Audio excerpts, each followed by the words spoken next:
Recently আমি আমার hair care রুটিনে এই দুই ধরনের জেলকে অ্যাড করেছি, যেটা দারুণভাবে নিউ হেয়ার গ্রোথে হেল্প করছে এবং তার সাথে সাথে রাফ এবং ড্রাই হেয়ার যদি তোমাদের থাকে, তোমাদের চুলে যদি ব্রেকেজ এবং স্প্লিট এন্ডের সমস্যা থাকে, তাহলে কিন্তু এটা সেটাকে রিকভারি করতে হেল্প করবে। সো হ্যালো বন্ধুরা, আশা করি তোমরা সবাই ভালো আছো আর হ্যাপি আছো। তোমরা দেখছো ডায়েটিশিয়ান শুক্লার হেলদি লাইফস্টাইল, যেখানে আমি শেয়ার করি আমার লাইফস্টাইলের বিভিন্ন ব্লগ, বিভিন্ন dietetic tips, skin care and hair care tips. আর এই চ্যানেল শুধু আমার না, এই চ্যানেল আমাদের সবার চ্যানেল। এই চ্যানেল তোমাদের চ্যানেল, তোমাদেরই জন্য। এই চ্যানেলের মাধ্যমে আমি তোমাদের লাইফস্টাইলটাকে আরও হেলদি করে তুলতে চাই। তো চলো আর দেরি না করে আমরা শুরু করে দিই কীভাবে এই জেলটা আমরা বানাবো। এই জেলটা বানানোর জন্য এখানে আমি দেখো নিয়ে নিচ্ছি ফ্ল্যাক্সিড। ফ্ল্যাক্সিডটাকে আমি সারা রাত ভিজিয়ে রেখেছিলাম। তোমরা প্রত্যেকেই তোমাদের নিজের চুলের লেন্থ ওয়াইজ নেবে। আমি এখানে 2 টেবিল স্পুনসের চেয়ে একটু বেশি ফ্ল্যাক্সিড নিয়েছিলাম। আর এটা সোক করে রাখলে এরকম জেলের মতো হয়ে যায়। তারপর এটা পরিমাণ মতো জল দিয়ে, মানে যে পরিমাণ ফ্ল্যাক্সিডটা আমি ভিজিয়েছিলাম তার চেয়ে ডবল জল দিয়ে এটাকে আমি ফুটতে দেবো। সিম করে ফুটতে দেবে, নাহলে কিন্তু এটা ফেনা হয়ে উপচে পড়বে। তো সেটা যাতে না হয়, এটা সিম করে দিয়ে তোমাদেরকে ফুটতে দিতে হবে।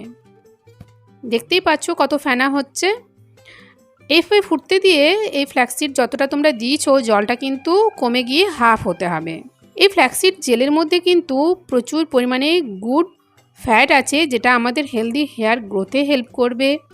ড্রাই রাফ ফ্রিজি হেয়ারের জন্য এই হেয়ার মাস্কটা কিন্তু দুর্দান্ত।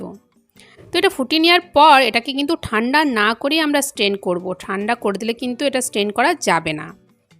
আর যেটা থেকে গেল সেই ফ্ল্যাক্সিডটা দিয়ে তোমরা আরেকবার কিন্তু এটাকে ইউজ করতে পারো। এই জেলটা তোমরা এভাবেও লাগাতে পারো, এর সাথে একটু অলিভ অয়েল দিয়ে। বা এটাকে আরও যদি স্ট্রং বানাতে চাও, মানে এই হেয়ার গ্রোথ জেলটার যদি পাওয়ার আরও বাড়িয়ে দিতে চাও, তাহলে এর মধ্যে অ্যাড করতে পারো আরও এক ধরনের জেল। সেটা আমি পরে নেক্সটে দেখাচ্ছি। তো তোমরা অলিভ অয়েল মিশিয়ে বা সিসেমে অয়েল মিশিয়ে এটা ইউজ করতে পারো। তো এটার পাওয়ার আরও বাড়ানোর জন্য আমি এখানে মিশিয়ে দেবো অ্যালোভেরা জেল। এখানে আমার কাছে আমি বাড়িতেই লাগিয়েছি অ্যালোভেরা, দেখতেই পাচ্ছ প্রচুর পরিমাণে হয়েছে। এটা ছোট্ট একটা গাছ লাগিয়ে দিলে প্রচুর পরিমাণে হয়ে যায়, বেড়ে যায়। আর এটা কিন্তু খুবই উপকারী একটা গাছ, বাস্তুর টিপস হিসাবেও নিতে পারো। এটা বাস্তুর জন্য খুবই ভালো এই গাছটা। আর তার সাথে সাথে ওয়েট লসের জন্য ভালো, আমাদের হেয়ারের হেলথের জন্য তো অবশ্যই ভালো, আমাদের স্কিনের জন্যও কিন্তু ভালো, ওভারঅল হেলথের জন্য ভালো। আর এই সামারে কিন্তু এই অ্যালোভেরা জেল দুর্দান্তভাবে কাজ করে ওয়েট লসে। তোমরা লাগাতে পারো হেয়ারে, কারণ এর প্রকৃতি কিন্তু একটু ঠান্ডা, সেই জন্য সামারের জন্য অ্যালোভেরা জেল খুবই ভালো। ফ্রেশ অ্যালোভেরা জেলই নেবে আর লিপ থেকে এইভাবে জেলটাকে বের করে নেবে। বের করে নেওয়ার পর এটাকে আমি ব্লেন্ড করব।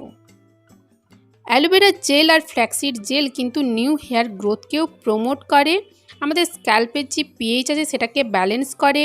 আর যাদের স্ক্যাল্প খুবই অয়েলি তাদের জন্য কিন্তু দুর্দান্ত ভালো, অয়েলটাকে ব্যালেন্স করে দেয়। সপ্তাহে অন্তত 2 থেকে 3 বার এই জেলটা তোমরা অবশ্যই ব্যবহার করে দেখবে, কি দুর্দান্ত রেজাল্ট তোমরা দেখতে পাবে তোমাদের পুরো হেয়ারে। তো দেখতে পাচ্ছ এটা কতটা লিকুইডি হয়ে গিয়েছে। দুটো জেলকে আমি একসাথে মিক্স করে নিলাম। এরপর আমাদের সেই পাওয়ারফুল হেয়ার গ্রোথ জেল কিন্তু রেডি হয়ে গেল। এর মধ্যে আমরা মিক্স করব ইয়াং এসেন্সিয়াল অয়েল, যেটা কিন্তু হেয়ার গ্রোথের জন্য খুবই ভালো। এরকম একটা এসেন্সিয়াল অয়েল কিনে বাড়িতে রেখে দিতে পারো। যখনই কোনো হেয়ার অয়েল বানাবে অথবা যা কিছু বানাও হেয়ারের জন্য, সেটার কিন্তু মধ্যে এটা দিয়ে ইউজ করতে পারো। এরপর এটাকে হেয়ারের পুরো স্ক্যাল্পে এবং পুরো হেয়ারের লেন্থে লাগাতে হবে। আর লাগিয়ে এটাকে রাখতে হবে তোমাদের প্রায় 1 ঘন্টা মতো। তো চলো আমি অ্যাপ্লিকেশন দেখিয়ে দিই। অ্যাপ্লিকেশনের সাথে সাথে হেয়ার ডায়েটটাও কিন্তু আমাদেরকে ঠিক করতে হবে নিউ হেয়ার গ্রোথ আর হেয়ার ফলকে কন্ট্রোল করার জন্য। তো সেটা তোমরা কিন্তু অবশ্যই মাথায় রাখবে। তো আমার মেসি লুক তোমরা দেখতেই পাচ্ছ কীরকম অবস্থা হয়ে আছে। এটা লাগিয়ে রাখার 1 ঘন্টা পর তোমরা চাইলে নর্মালি জল দিয়ে হেয়ার ওয়াশ করতে পারো, যেটা খুবই ভালো।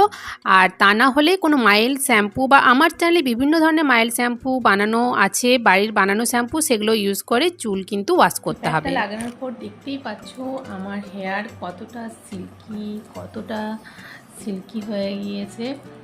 তো তোমরা অবশ্যই ট্রাই করো, তোমরা বুঝতেই পারছো আমার হেয়ার। আর এটা লাগানোর পর আমি একটা ভিডিও বানিয়েছি কতটা হেলদি আর কতটা সিল্কি হয়েছে, তোমরা দেখো।